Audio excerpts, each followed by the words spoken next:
canceled trip. The Holy Father will not travel to Africa later this month.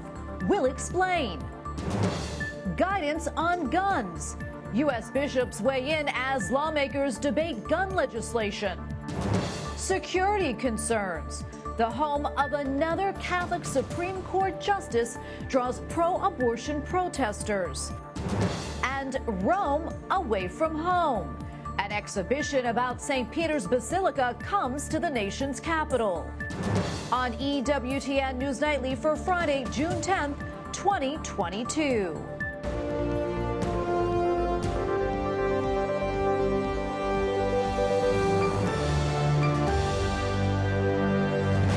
Thank you so much for being with us tonight. I'm Tracy Sable. Pope Francis has postponed his scheduled trip to Africa early next month. The Vatican made that announcement today, citing advice from the Holy Father's doctors. EWTN News Rome correspondent Colin Flynn has more. Pope Francis's trip to the Democratic Republic of Congo and South Sudan has been postponed for health reasons, the Vatican announced today. In a statement, the Vatican press office said, at the request of his doctors and in order not to jeopardize the results of his therapy that he is undergoing for his knee, the Holy Father has been forced to postpone with regret his apostolic journey to the Democratic Republic of Congo and to South Sudan. He was due to travel to the African countries from July the 2nd to the 7th. This was a major papal trip that has been in the works for some time now. The Vatican recently released his full schedule for the journey, including meeting with the country's leaders and other officials, meeting families of victims of war and violence, and so on. The Vatican has not said when he will be making the trip. They said that was to be determined. The Pope is 85 years old and has been suffering from a painful, inflamed ligament in his knee, limiting his ability to walk. He's been using a wheelchair during his public appearances since last month. He is still scheduled to visit Canada from July the 24th to the 29th, and so far, that trip has not been postponed. In Rome, Colin Flynn, EWTN News Nightly. Pro-abortion protesters have targeted the home of another Catholic Supreme Court justice. This demonstration was at the Virginia home of Justice Amy Coney Barrett last night. Previously, the state's governor requested protection for the residents of Justices Barrett, Alito, and Thomas. The local county refused. Earlier this week in Maryland, a man was arrested for attempting to murder Catholic Supreme Court Justice Brett Kavanaugh. President Joe Biden hosting the Summit of the Americas got more painful news on inflation today. However, he tried to frame it as not only an American problem, but also one shared by our neighbors to the north and south. White House correspondent Owen Jensen continues our coverage from Los Angeles. Owen. Tracy, great to see you as President Joe Biden wraps up the Summit of the Americas today. He and other world leaders from the Western Hemisphere continue to be pummeled by persistent inflation. And the president will leave the summit today pretty much the same way he arrived, bogged down by high prices. Speaking from the Port of Los Angeles, which moved to round-the-clock operations last October, President Joe Biden addresses the latest inflation numbers. Putin's price hike is hitting America hard. Gas prices at the pump, energy and food prices account for half of the monthly price increases since May. Consumer prices climbed 8.6% in May from a year ago, the worst number in decades. I understand Americans are anxious, and they're anxious for good reason. I was raised in a household when the price of gasoline rose precipitously. It was the discussion at the table. It made a difference when food prices went up. The conservative America First Policy Institute ripped the Biden administration for higher prices, writing, President Biden needs to quickly reverse course on his socialist spending agenda, his war on American energy, and the regulatory assault on American businesses. Meanwhile, from inflation to migration, the president earlier discussed bringing nations together around what he called a transformative new approach. Each one of our countries have been impacted by unprecedented migration. And I believe it's our shared responsibility to meet this challenge, and I emphasize shared. President Biden says he wants to crack down on the criminals and human traffickers who prey on desperate people. The White House announced the newly named Los Angeles Declaration has 4 key goals: stability and assistance for communities, expansion of legal pathways, humane migration management, and coordinated emergency response. Now, under the new migration plan, the U.S. wants to, among other things, increase resettlement of Haitian refugees, improve the efficiency and fairness of asylum at the border, and announce a multilateral sting operation to disrupt human smuggling networks across the Western Hemisphere. Covering the president in Los Angeles, Owen Jensen, EWTN News Nightly.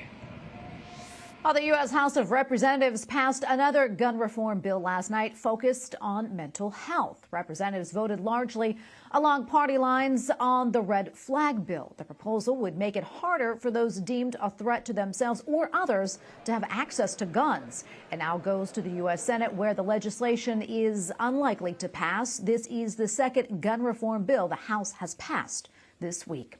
Meantime, in response to the recent string of mass shootings, 4 leaders in the U.S. Bishops' Conference have called on Congress to work towards gun reform legislation that, quote, addresses all aspects of the crisis. As Capitol Hill correspondent Eric Rosales explains, their letter comes as Congress appeared to be stalled by partisanship.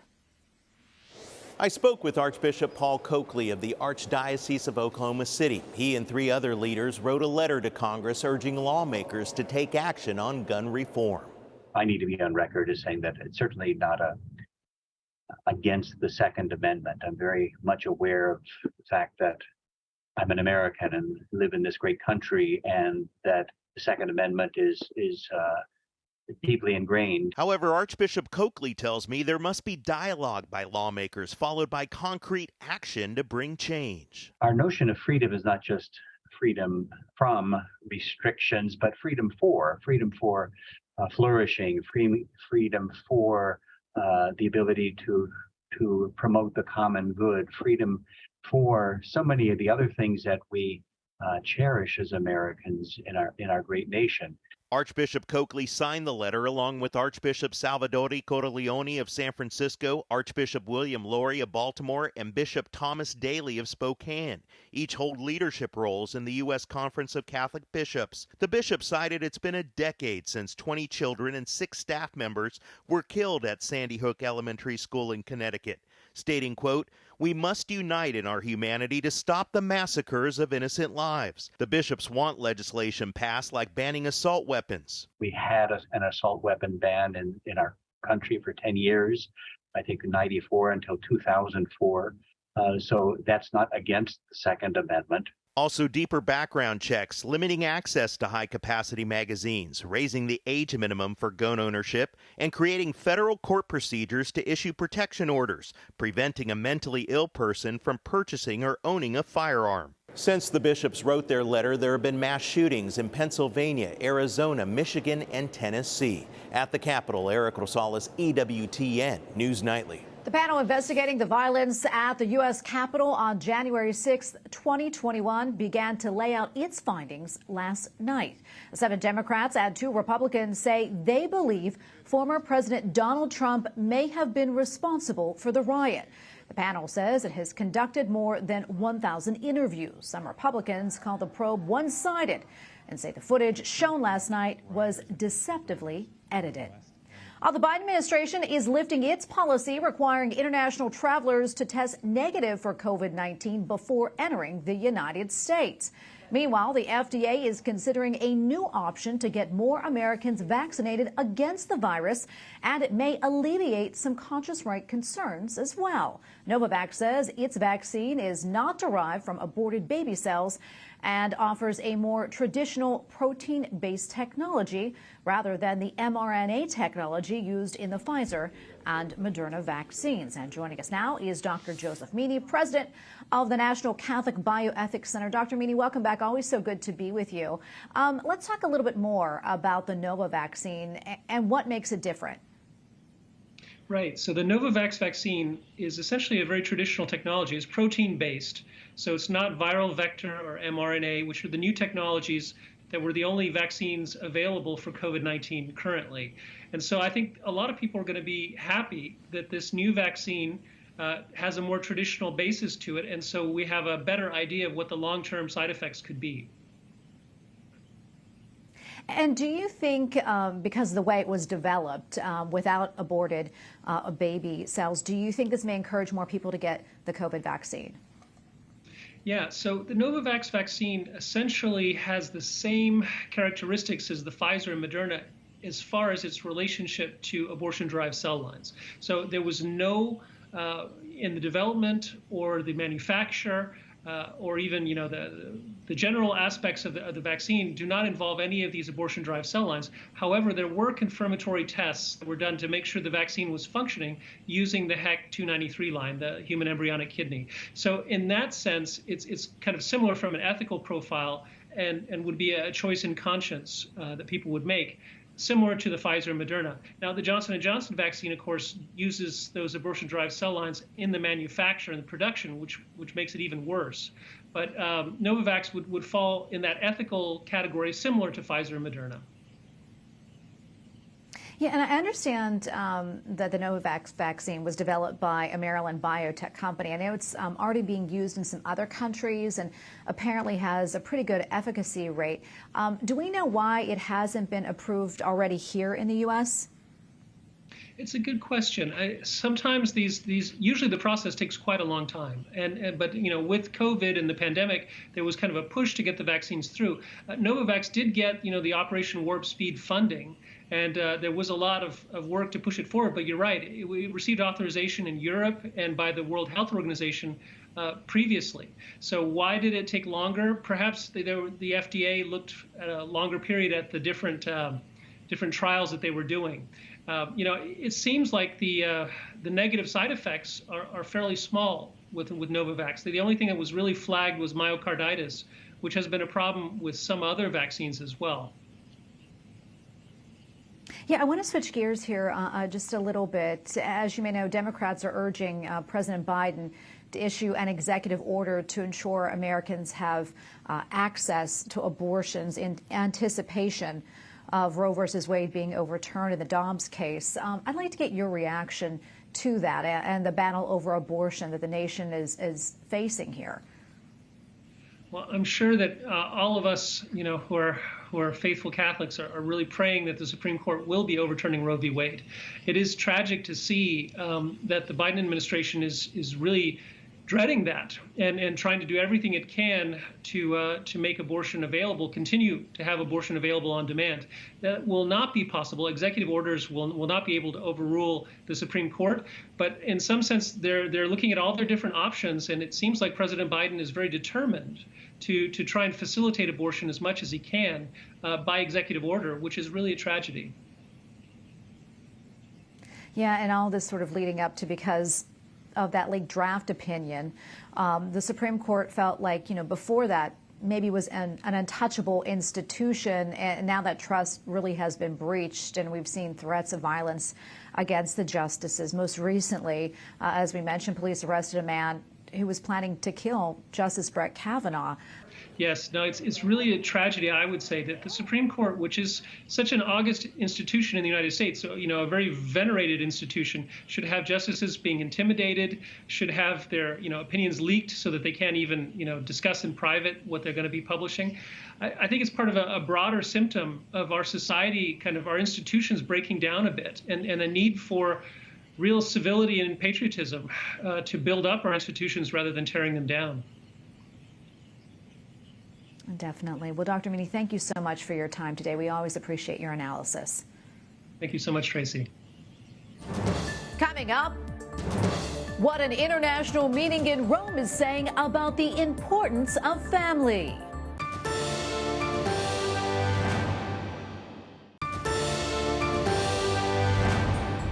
Pope Francis has named an auxiliary bishop from San Diego to lead the Diocese of Phoenix, Arizona.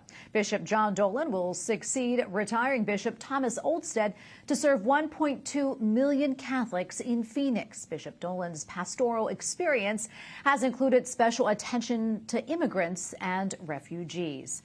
A gas leak is the apparent cause for a fire at a Catholic church in Texas, which injured one person. Local police say the explosion took place early yesterday morning. An elderly woman was trying to light a prayer candle at the Queen of the Holy Rosary Church located some 200 miles west of Houston. A priest and a parishioner rescued the woman, who was hospitalized with burns. There are new reports of deadly violence in Nigeria. At least 30 people were slain in the country's Kaduna state yesterday. An estimated 100 militants rode motorcycles to attack 4 villages. They also kidnapped more than 20 people. Also in Nigeria, more details are emerging in connection with the deadly attack against a Catholic church in Owa. Authorities suspect a regional group connected to both ISIS and Boko Haram for slaying dozens during Mass on Pentecost Sunday. The official death toll now stands at 40, with at least 60 people still hospitalized. Portugal's parliament has voted for the third time in just over a year to permit physician-assisted suicide. Portugal's president could again block the 4 bills or send them to the Constitutional Court for review. Our preparations continue in Rome for the World Meeting of Families later this month. One event took place today. Family, Cell of Society and Church in Miniature was organized by a German theological group named for Pope Benedict XVI. The World Meeting of Families begins in less than 2 weeks. Joining us now from Rome is Father Ralph Weimann, professor and theologian from Germany. Father Ralph, thank you for your time today. We appreciate it. Can you tell us more about this conference, who's participating, and also what do you hope it accomplishes? Yeah, we are organizing here a congress on the family as the fundamental cell of the society and of the church. And as you know, the family is under a tremendous attack in these days, from an economical perspective, from a spiritual perspective, and also very often they're facing ideological problems. And here in this Congress, we try to cover all this to offer some solutions to the families today. So we're focusing on principles and guidelines that will maintain families today so that they can continue their way together in the love of Jesus Christ, and also being here in this society where they have to face so many difficulties. So we have invited several speakers here, experts. One of them is Ratzinger Premio, one is a professor here at the John Paul II Institute, and another Bishop Epold from Germany, and they're all covering these important issues from different perspectives, offering responses and orientation to the people and especially to the families today. And Father, I understand that you're from quite a large family in Germany. Can you talk to us about why the family really is such an important topic for the church, especially now? I know you touched on it. You know, I grew up with John Paul II. Saint John Paul II talked very often about the family, and he called the family the fundamental cell. And the society, as well as the church, is a living organism. So let's say the family is a cell within this organism. If the cell, this fundamental cell, is healthy, everything will develop well. But if this cell gets affected, for example, contaminated by some virus or even by cancer or other things, then the whole organism will suffer. For that reason, the church always supported families and tried to defend the family. I made the same experience when I was young, and when I grew up in a family, I was very thankful. I'm very thankful for this experience that we received orientation and guidance, not only from the church, but also and especially from my parents too, whom I'm very thankful. So, and this is what we have to hand on to other generations as well, especially in these difficult times, that families find orientation and they rediscover the beauty of the Christian family. Indeed. I want to switch gears here slightly, Father. I'm curious, if you don't mind, could you give us an update on the church in Germany? And is there any chance an event like the World Meeting of Families could help the faithful there? There are also some very good people in Germany, like, let's say, authentic Christians. And one of the representatives might be even Pope Emeritus Benedict XVI. But they're also well-paid functionaries, and they very often do not identify anymore with, let's say, revelation, with the content of faith. And this causes a tremendous situation and a tremendous tension within the church in Germany. So for that reason also we organized this Congress, so to provide orientation and to help these faithful, especially in Germany, so to stay focused on what is really essential. Because we cannot be Christians, or we can form a Christian family unless we follow Jesus Christ. And I think that's the biggest challenge in Germany right now, in the Church of Germany, that we have exchanged the point of reference, which is Revelation, Christ himself, to our own desires and ideas. And this is causing so much tension. So for that reason, not only this Congress, but also the World Family Meeting here in Rome, we hope are going to inspire the Church in Germany to rediscover the beauty of the faith which we have received from our Lord Jesus Christ. Well, Father Ralph, thank you so much for taking the time to speak with us about all this. We appreciate it. Up next, a museum in Washington, D.C. features an exhibit on St. Peter's Basilica. We'll take you there.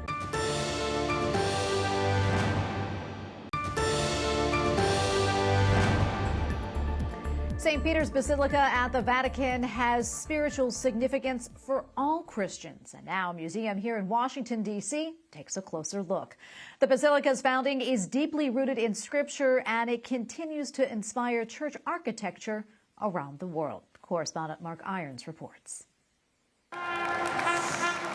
Visitors from all over the world, pilgrims on a journey. Over the centuries, they've come to worship and pray, gathering both inside this holy church and out in the square. It's a place where popes are introduced to the world and saints are proclaimed in heaven.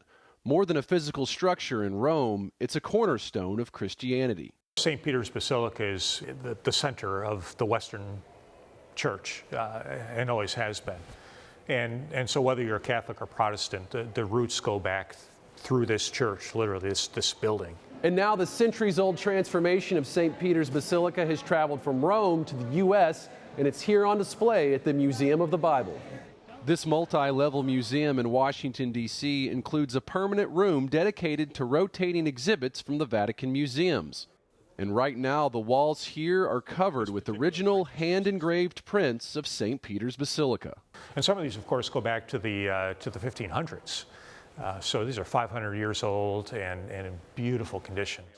Jeffrey Kloha, the chief curatorial officer at the Museum of the Bible, says these unique pieces of art highlight the design and evolution of St. Peter's over the centuries. Sometime between 325, 335, they built the original St. Peter's Basilica. And this is a fantastic rendering of what that original church building looked like. 1,200 years would pass before an iconic architectural addition was installed. I'm actually not sure that most people know that Michelangelo did the dome at St. Peter's Basilica. Obviously a beautiful architecture, and he's even listed on here, Michael Angelus, right? Wow. So it's his design. St. Peter's was built with a definite purpose, and its layout would inspire the design of churches around the world. Inside, the long, narrow aisleway of the basilica leads right to the altar. So that when you walk into the space, all of your attention is drawn there. It immediately creates an environment of creating that focus on God, focus on worship, focus on what He is doing there in that service.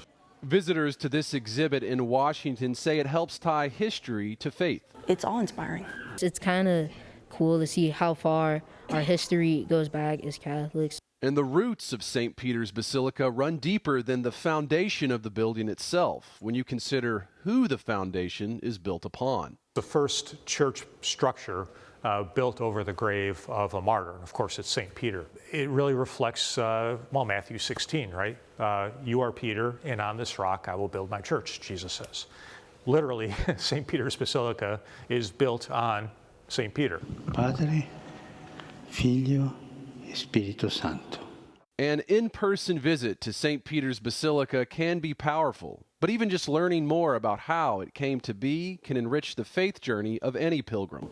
That connection to the apostolic teaching, the teachings of Jesus, the teachings of the Bible, and this space is really intriguing and very concrete at that spot. In Washington, Mark Irons, EWTN News Nightly. And we thank you for watching tonight. For the entire EWTN News Nightly team, I'm Tracy Sable. Good night and God bless.